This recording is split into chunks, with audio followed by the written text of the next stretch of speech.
Hey everybody, welcome to episode 44 of Qore, presented by the PlayStation Network. I'm your host, Jesse Blaze Snyder. This month, the Ultimate Demolition Derby returns, bringing you the wildest ride yet in the new Twisted Metal. The long-running Cars with Guns series rages onto the PS3 for the first time, bringing with it a major new multiplayer pileup. Old favorite Sweet Tooth, oh that name, Dollface, and other twisted characters are back, with all new vendettas to claim. Then, we go hands-on with the slick new PlayStation Vita. The portable powerhouse boasts a big touchscreen, back touchpad, motion sensitivity, 2 cameras, and dual analog sticks. A complete gaming experience in the palm of your hand. And we're gonna show it to you.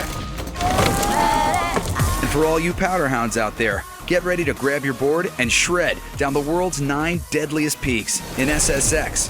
Creative director Todd Batty guides us to the freshest powder. It's endless fun trying to find the fastest line through there. You'll race, do sick tricks, and just try to stay alive. Also this month, we level up with the action RPG Kingdoms of Amalur: Reckoning, the all-new fantasy title from Big Huge Games. And all of this stuff that you would see in a spectacle fighter like a God of War is in our game. Watch out for that Baylor. Did you know Tiffany was a Jedi? Let's see if she's got control of those mind tricks in this month's Blu-ray Spotlight. Thanks, Jesse. We're here at Lucasfilm to honor the holy grail of sci-fi cinema. Star Wars: The Complete Saga is finally making its high-def debut on Blu-ray. well you have, my old Padawan. All this and more on episode 44 of Qore, presented by the PlayStation Network. I'll see you on the inside.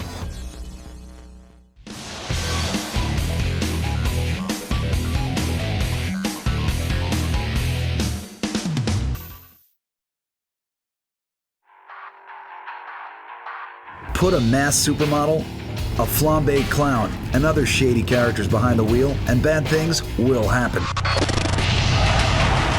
Load up those vehicles with all kinds of weaponry, and it's downright explosive. It's the ultimate destruction derby. And it all ends in Twisted Metal.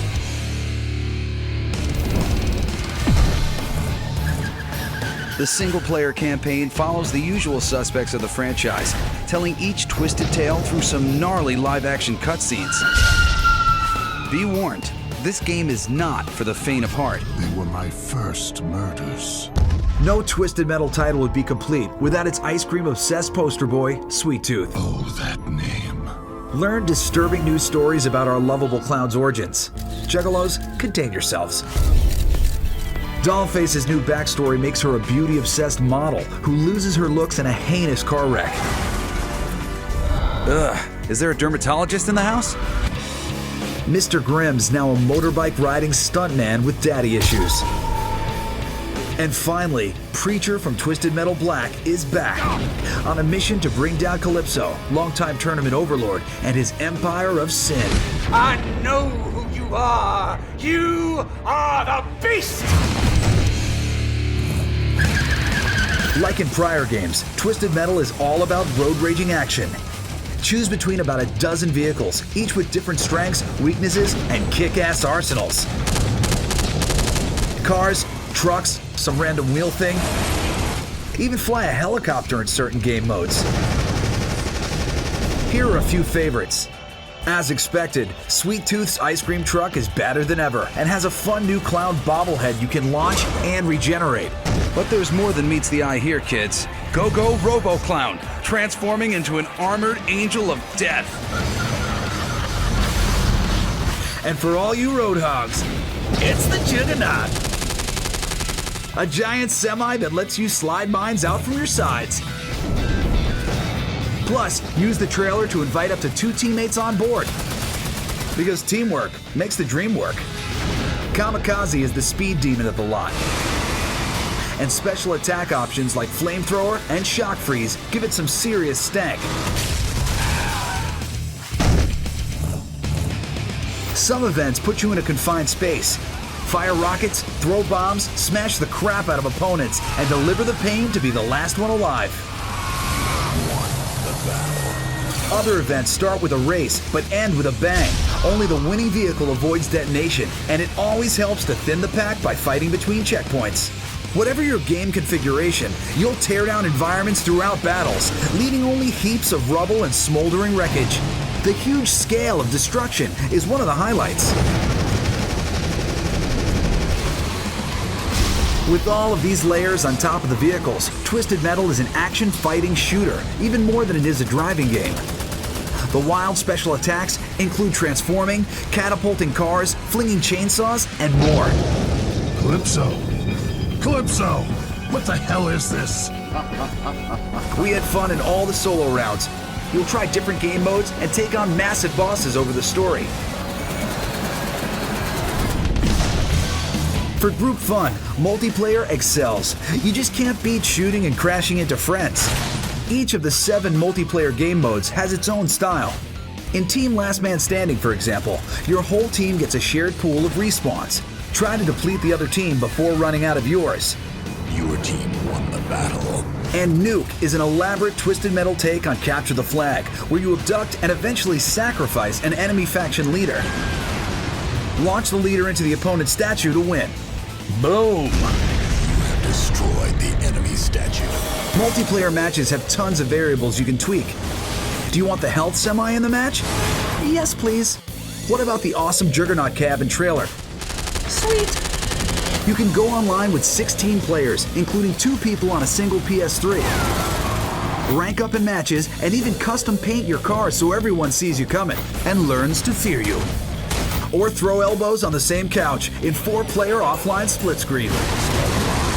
This time, I'm going to make her bleed. This is the ultimate version of Twisted Metal, the one its developers always wanted to make. And now, with the PS3 as their vehicle, it's here. With all the great heat-packing vehicles, inventive multiplayer modes, and a ravenous appetite for destruction, this Twisted Metal cranks it up to 11.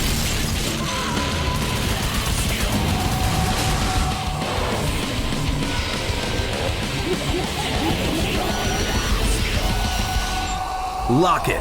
When you believe in your dream, there's always a way to the top.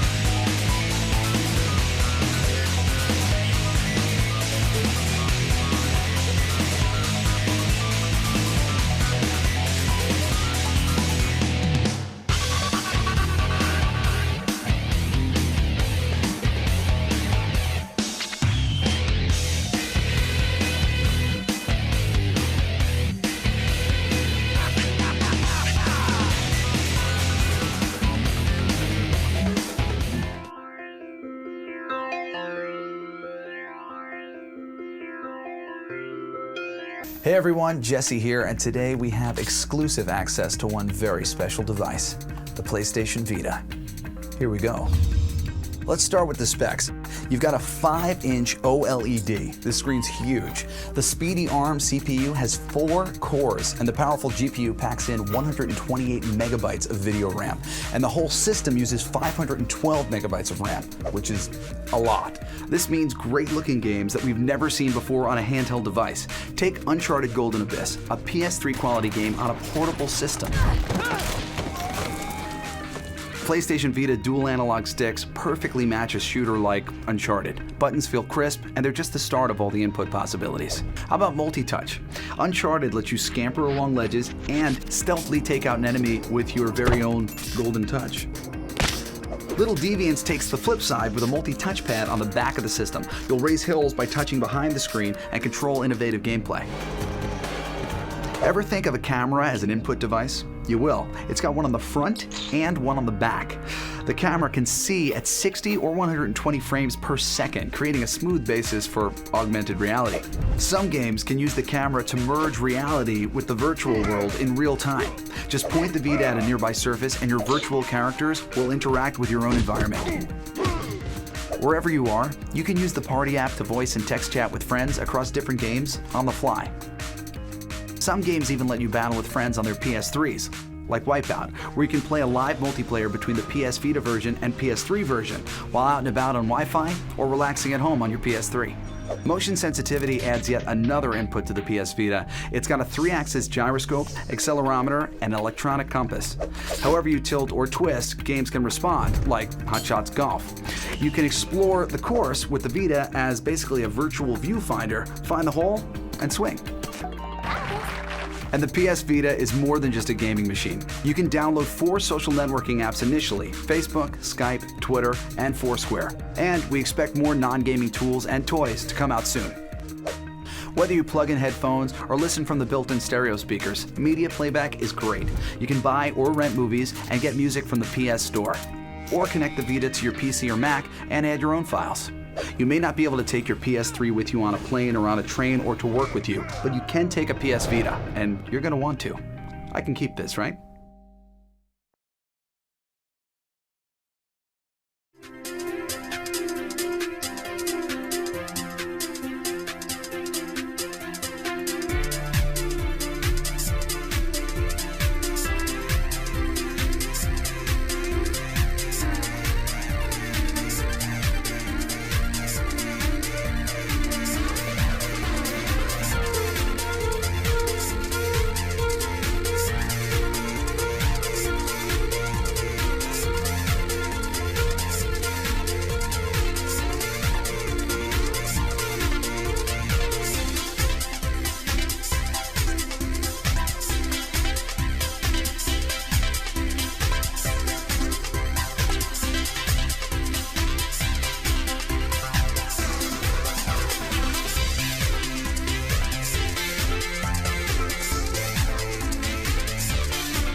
Extreme.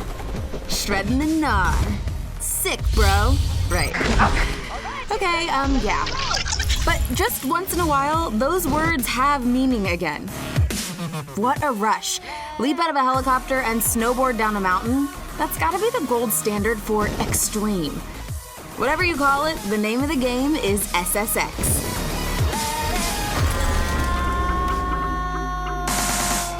Creative director Todd Batty led us through the backcountry. Race It and Trick It are very fundamental building blocks. That's what SSX has always been about. You can do race events, or you can do slope style events where you would, compete for trick and style points. Survive It sort of branches us into some new territory for SSX. Racing is really about hitting extreme speeds. We wanted to kind of deliver a burnout on snow feeling, and trying to find the fastest line down huge open mountains with just so many different paths that you can go down: shortcuts, long cuts, dangerous paths, safer paths. And it's endless fun trying to find the fastest line through there. Trick It, tricking is about style and flow, self-expression. We really wanted to bring that, gaming back to its roots with, SSX and old school Tony Hawk and that kind of controller passing. I can get a longer and bigger combo than you can get. And Survive It lives up to its name, just challenging you to conquer the mountain in all kinds of chaos.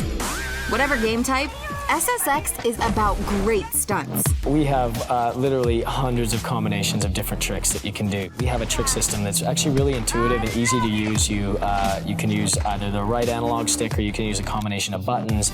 You can select to use your left hand, your right hand, or both hands. From there, you can grab any spot on your board, so you can grab your left hand between your legs and grab the board on the right side, and then you can kick your feet out of your bindings, 1 foot out of your bindings, 2 feet out of your bindings, and the whole goal, particularly in what we call tricky, which is the state you get into so that you can do what we call uber tricks, which has been a big staple of SSX.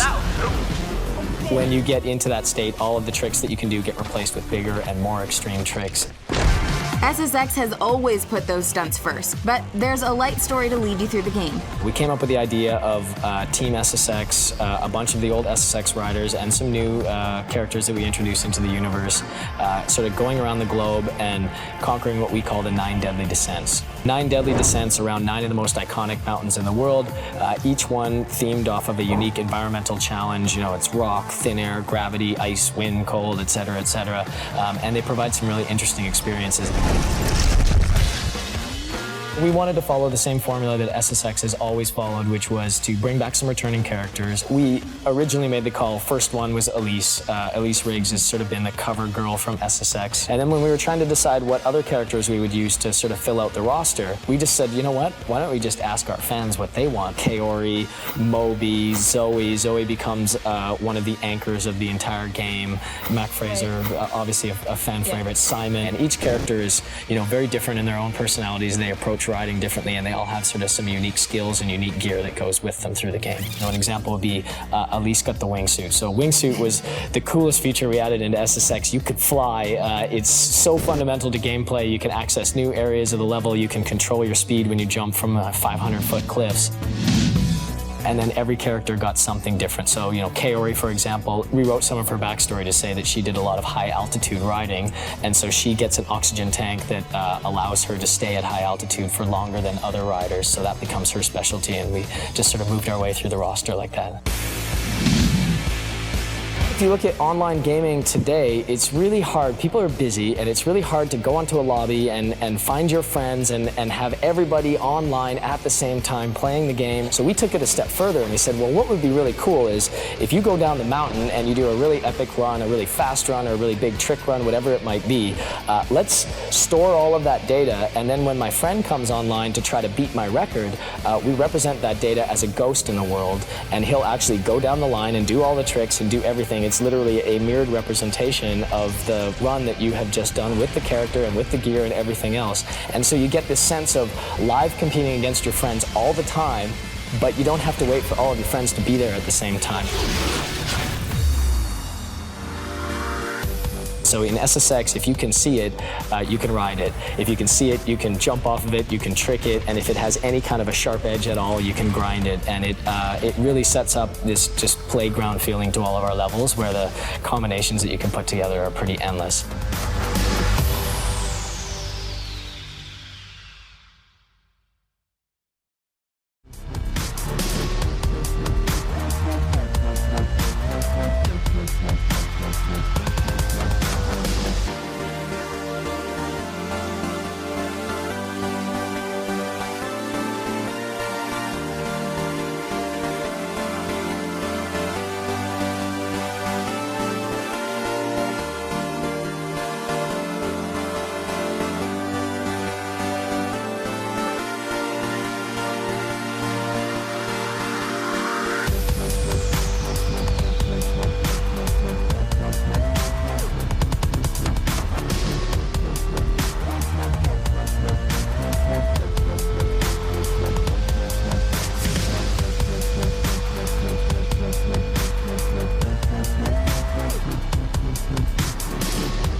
NASA did a study. They actually, over the course of many years, mapped out 99% of the Earth's surface, and then they released the data into the public domain, and so we took it.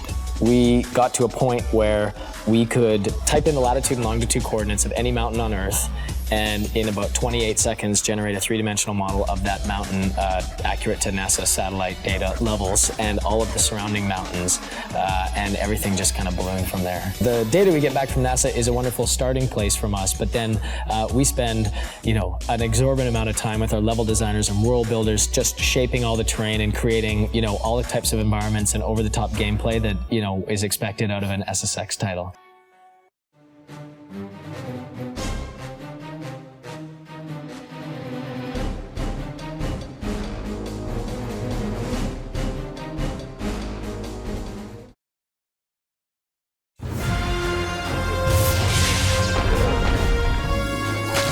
How can an all-new RPG ever compete with heavyweights into their 3rd, 5th, or even 14th versions? First-rate action on top of a vast role-playing universe? That's a good start. Is Kingdoms of Amalur Reckoning destined to become as big as the others? With moves like this, it's got a fighting chance.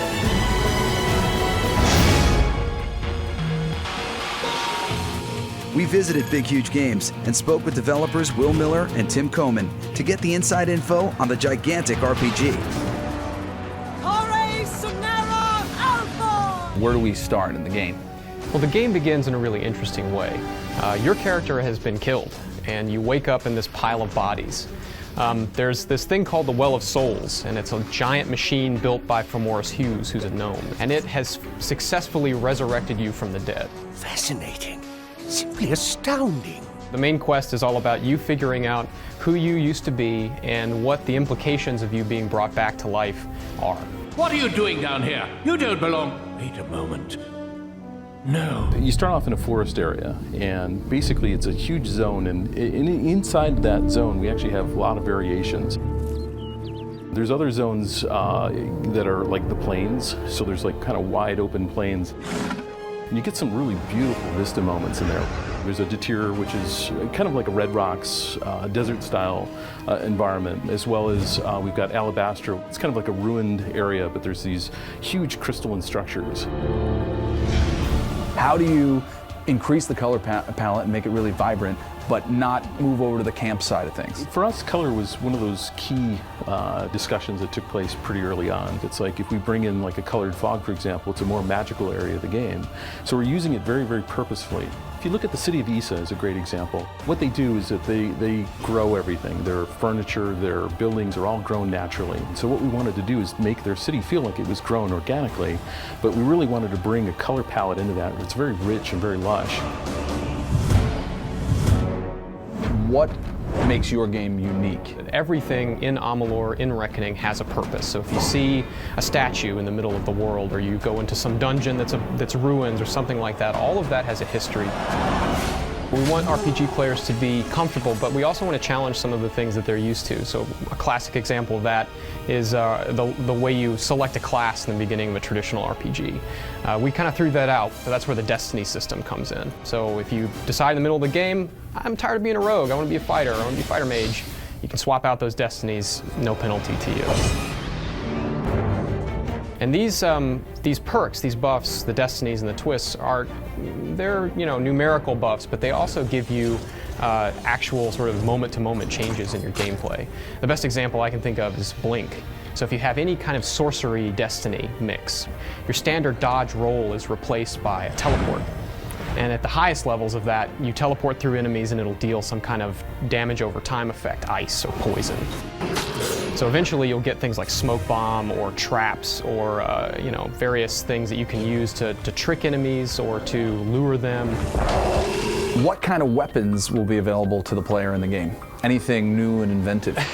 So there are 9 weapon types. I mean, you have your standard sword, a short sword, a broadsword, bow, and these giant hammers that you can use. They're very slow, but they do a lot of damage, and there's some really cool combos you can get with those. You also have these things called Fey Blades, which are very fast, high damage per second weapons. They kind of look like those Klingon things, except you got... Oh, bathless. That's it, you got it. So they look kind of like that. And then you have the Chakram. They look like 2 frisbees that you can throw and they'll come back to you. And so it's great for range, combat, crowd control kinds of stuff. And all of this stuff that you would see in a spectacle fighter like a God of War is in our game, and in a really cool way. But make no mistake, I mean, this is a huge open world RPG, and so it's best of both worlds. Who's your favorite monster? Ooh, I really like the Baylor. Do I have the, yes, this guy. He's this big Niskaru. It's a giant sort of embodiment of chaos. He's got a guy that rides him, and you have to sort of battle him a couple times while you're climbing a castle. It's a very, very climactic part of our game. One creature in particular I really like is the Bulgan, and basically they're human-sized, but they're like fallen kings. And so the idea is that they have these huge swords and these giant adornments on them, and you look at it and it's a really distinctive style. Kingdoms of Amalur Reckoning could become an RPG mainstay. These guys are scrutinizing every detail and trying to make a game that they'll love to play. It's got a deep role-playing style with some new twists and combat worthy of an action game. We reckon fans of either genre should join the quest.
Certainly we have a lot of visionaries that are connected to the project. We've got Ken Ralston and R.A. Salvatore and Todd McFarlane, and they all bring something to that. They're all, like R.A. for example, developed 10,000 years of lore and history that we can dive into, and it's amazing to be able to tear through all that material and say, okay, here's some great backstory for these things. The visionaries connected to the project don't come in and demand that it's going to be one way or the other.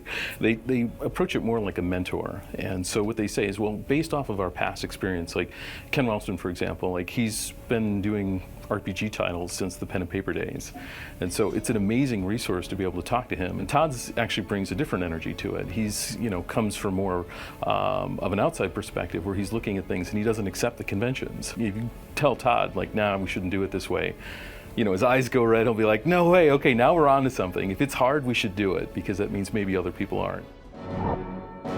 One of the things we dove into is, what is this city about? You know, what is the race that primarily lives here? What's important to them? Are they a merchant city? Are they more of a city where it's a city of knowledge? What specific goal was intended for the individual cities that were created?